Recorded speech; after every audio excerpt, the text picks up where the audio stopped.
In 9 months, I turned this abandoned $160,000 18-room apartment building with no tenants and no income into an $800,000 property with huge passive cash flow. Here is how I did it.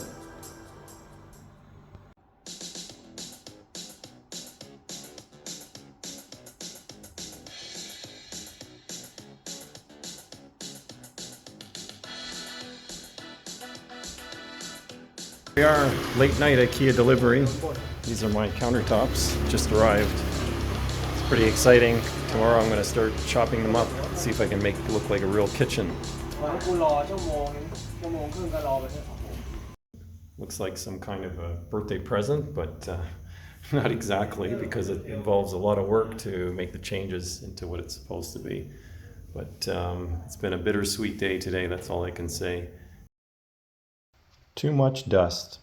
After preparing a work area inside one of the rooms, I quickly realized the cutting had to be done outside.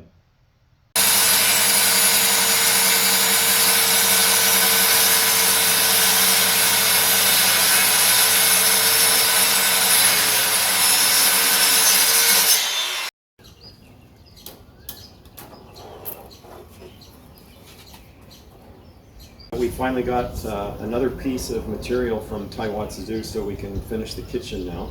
So we're making a custom bar for the kitchen, and this is going to be the kick plate. So we're measuring off the pieces that will go underneath, and then we put it together like a puzzle. So we'll show you what it looks like when it's finished.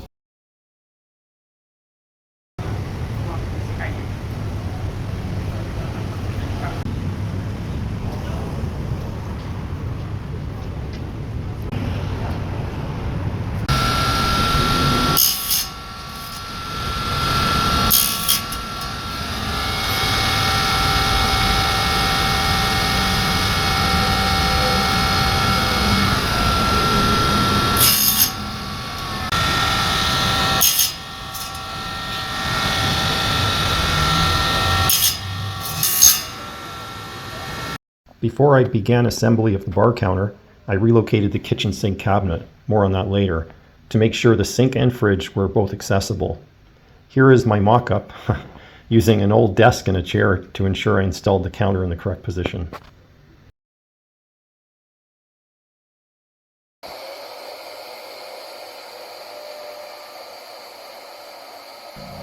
For preparation, I attached a metal track to the floor to hold the kick plate in place. Basically, I created a frame around it and attached it to the top, side, and the floor. The hole in the tiles were very difficult to drill. In fact, I went through several of the highest quality bits that I could buy.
Okay, so we do 3 in here.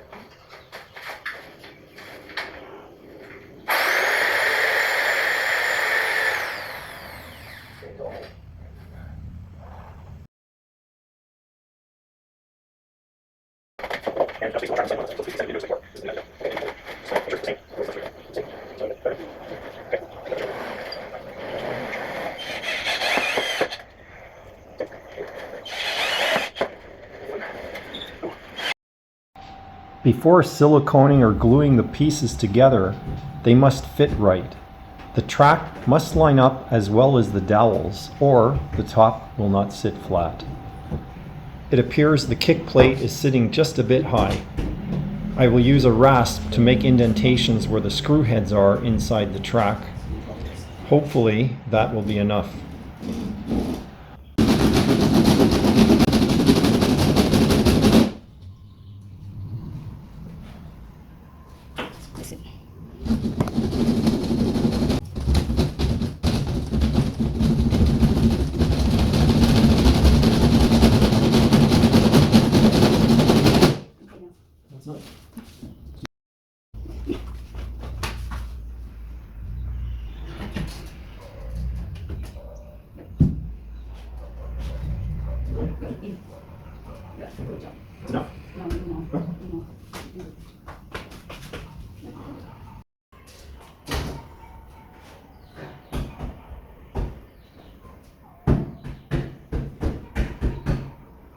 The last step is to check everything with a level.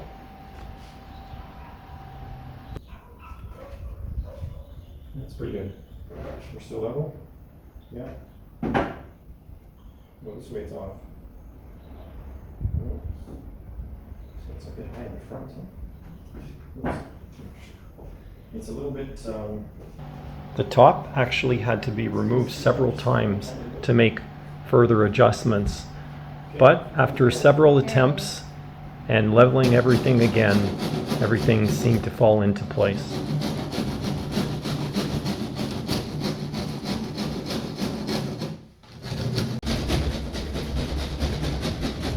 Huh. Next time, I guess I'll cut it a little bit smaller.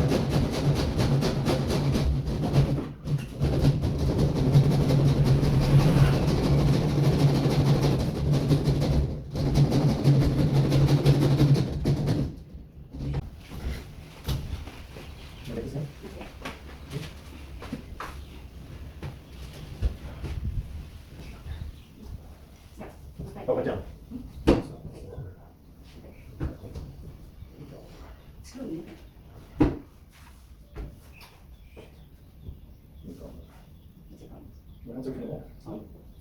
Now we're flat, right? You're saying? Okay, check the level. No, this one doesn't go through there.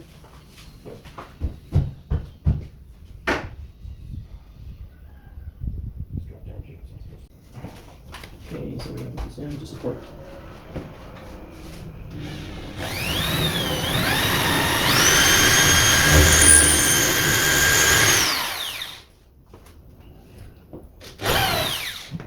No need for the hammer drill because it's not cementing, it's block.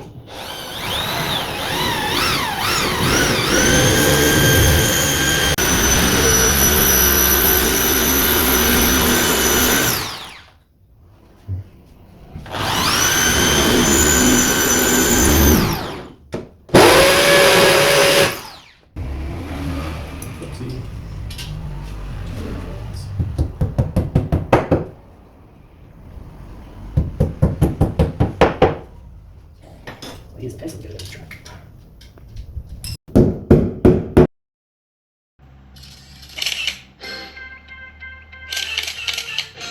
The first bar counter took 2 days to complete.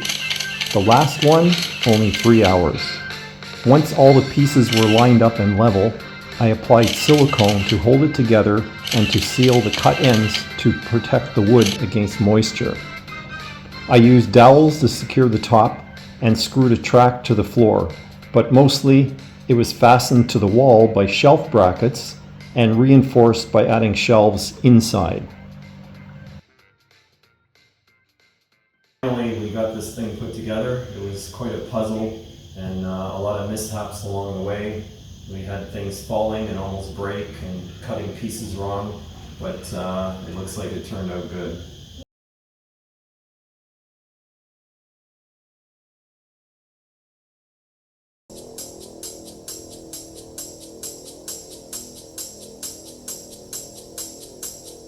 What the heck is going on? While we're rolling on the paint, it's removing the plaster.